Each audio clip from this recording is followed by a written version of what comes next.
C'est quoi la supply chain?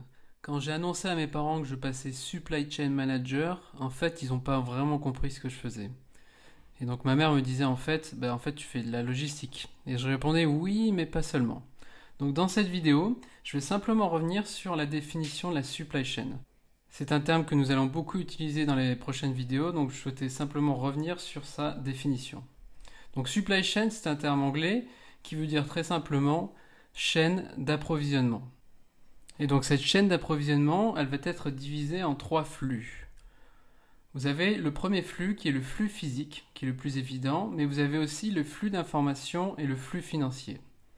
Donc le flux physique, si je reviens dessus rapidement, en fait ça va être vraiment le déplacement et le stockage d'une marchandise. Donc ça va partir d'un site de production pour aller probablement vers un entrepôt, ou peut-être plusieurs entrepôts, pour aller ensuite vers un magasin ou vers un client final si vous travaillez sur Internet ou si vous travaillez avec une distribution classique.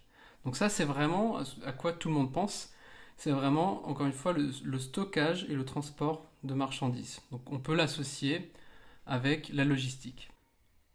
Le deuxième flux que l'on va retrouver, c'est le flux d'information. Donc le flux d'information, si je dois le résumer, c'est un peu le cerveau qui va faire fonctionner le flux physique. Donc dedans, on va retrouver énormément d'informations. Donc par exemple, on peut le résumer par un quoi, où, comment, combien et quand. Donc par exemple, on va retrouver toutes les informations produits, tout le catalogue produit, les caractéristiques de tous vos produits.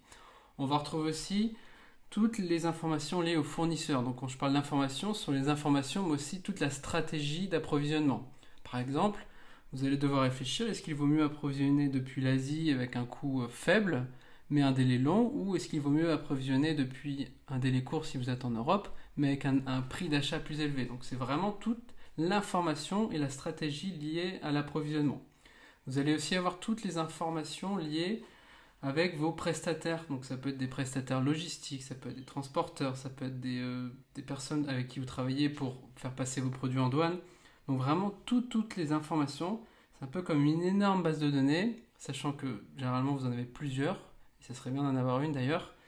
Mais c'est vraiment toutes les informations liées à votre chaîne d'approvisionnement. On va aussi retrouver du prix, on va retrouver tous vos historiques de vente, de mouvement, tous vos indicateurs, donc tous vos indicateurs de performance si vous en avez, j'espère que vous en avez, tout ce qui est lié vraiment à votre client. Et en fait, toutes ces informations, ce que j'ai envie de dire, le défi de toutes ces informations, c'est de savoir les utiliser pour prévoir l'avenir.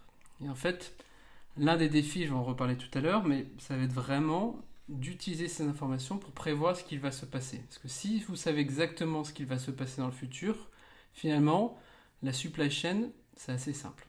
Mais le vrai défi, c'est de prévoir ce qui va se passer. Donc, flux d'informations fondamental, sachant que on dit que la logistique, c'est le flux physique, stockage, entreposage, mais finalement, en fait, la logistique aussi a des flux d'informations, donc tout est extrêmement lié entre l'information et le physique. Et la logistique n'est pas seulement le flux physique. Par exemple, dans un entrepôt, pour savoir comment vous allez prélever vos produits, pour optimiser toute votre logique de mouvement dans un entrepôt, vous avez besoin d'énormément d'informations pour optimiser tous ces flux. Donc, tout est extrêmement lié.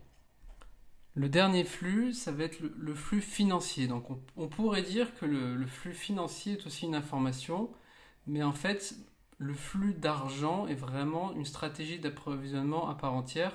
Et donc en fait, généralement, on la dissocie surtout dans les très grosses entreprises où vous allez gérer des multi-devises, donc différentes devises. Un petit clin d'œil aujourd'hui, je fais cette vidéo, là, le Bitcoin n'est pas encore une monnaie officielle. Peut-être qu'elle le sera, peut-être qu'elle disparaîtra.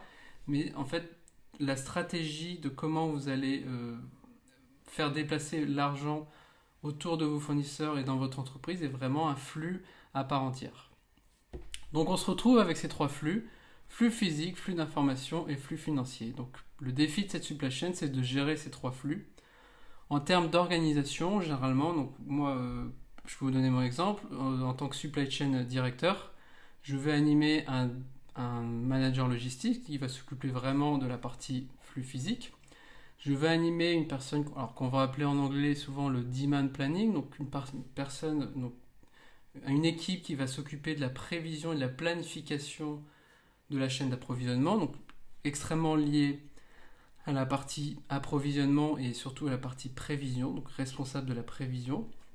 Et enfin, je vais animer une personne qui va s'occuper de la partie informatique et financière, sachant qu'il y a toujours un département financier à côté, mais vraiment cette équipe va vraiment s'occuper de la partie flux informatique et flux financier autour de ça.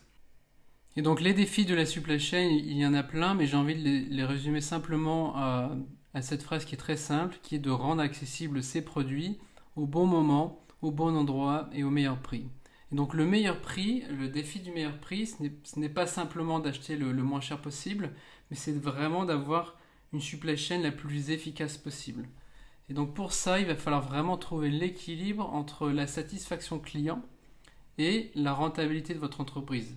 Par exemple, vous ne pouvez pas avoir un stock infini de produits juste pour satisfaire vos clients. Il va falloir être le plus précis possible et avoir une qualité de prévision la meilleure possible pour pouvoir optimiser votre stock. Vous n'allez pas non plus pouvoir livrer tous vos clients en moins de 5 heures. Ce n'est pas rentable pour tout le monde et donc il va falloir encore une fois trouver cet équilibre entre ce qu'attendent vos clients et ce qui est rentable pour votre entreprise. Pareil du point de vue écologique, aujourd'hui on parle de rentabilité économique, je pense que de plus en plus on parlera de rentabilité, d'impact sur l'environnement, et donc il faut encore une fois trouver l'équilibre entre vos clients qui veulent des produits le plus rapidement possible, mais aussi l'impact que vous allez avoir sur l'environnement. Et donc vous ne pourrez pas tout livrer par avion, ce qui n'est absolument pas rentable et responsable pour l'environnement. Et donc, quel est l'avenir de la supply chain? Donc, encore une fois, on pourrait y passer des heures, mais j'ai juste envie de vous partager deux graphes. Ce premier, donc, on voit ici, donc, ça s'appelle Google Trends. Vous pourrez aller voir, c'est un outil gratuit que j'utilise souvent. Et donc, sur cet outil, on voit les volumes de recherche sur Google. Donc, ce que recherchent les gens sur Google et leurs évolutions. Et donc, je voulais commencer par Excel. Pourquoi Excel? Parce qu'en supply chain ou en gestion de stock ou en approvisionnement, j'ai envie de dire que 95 ou 98% des entreprises travaillent encore sur Excel. Et on voit que cette tendance est assez stable. Donc j'imagine que ça va parler à tout le monde. Même si vous avez un outil, un ERP, à la fin, on finit toujours sur Excel. Le second graphe que je vais vous montrer, c'est sur ces mots. Donc ce sont des mots anglais, Big Data, Machine Learning, Data Science, Deep Learning, mais qui sont tous autour du même domaine qui est vraiment la gestion de la donnée.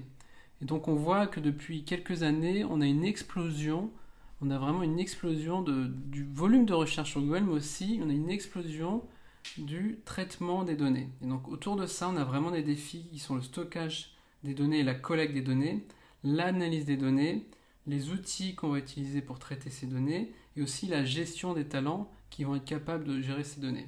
Et ces données vont être fondamentales pour optimiser et pour améliorer la qualité de vos prévisions et toute la rentabilité de votre supply chain. Et donc aujourd'hui, on a encore 98% des entreprises qui travaillent sur Excel avec une gestion qui est extrêmement basique. Et on est en train d'avoir un fossé qui est en train de se creuser entre les entreprises qui passent dans un mode qui est beaucoup plus tourné autour de l'intelligence, autour des données. Et j'ai envie de dire, si on a vraiment un défi sur ces prochaines années, c'est de réussir à passer d'une gestion traditionnelle à une gestion intelligente de votre supply chain autour des données. Donc si vous devez un jour vous reconvertir ou si vous devez vraiment investir votre temps, passez-le vraiment sur les données. Je peux vous assurer que c'est vraiment un domaine qui est en train d'exploser. Amazon est la première entreprise à investir dedans et vous allez voir qu'Amazon est en train de rendre accessible à tous cette gestion, ce qu'on appelle le machine learning notamment, ou le deep learning, qui va permettre vraiment d'améliorer considérablement son efficacité et sa façon de prévoir l'avenir. Voilà, donc en conclusion, l'avenir de la supply chain passera par le traitement et l'intelligence autour des données. J'aurai l'occasion d'en reparler dans des prochaines vidéos. Si vous aussi, vous avez des proches ou de la famille qui ne comprend pas ce que vous faites en supply chain, je vous invite à simplement partager cette vidéo ou à vous abonner à cette chaîne pour avoir plus de conseils et d'analyses autour du monde de la gestion du stock et de la supply chain. Si vous souhaitez aussi recevoir des solutions simples et rapides pour optimiser votre stock, je vous invite à consulter les liens qui sont sous la vidéo. À très vite!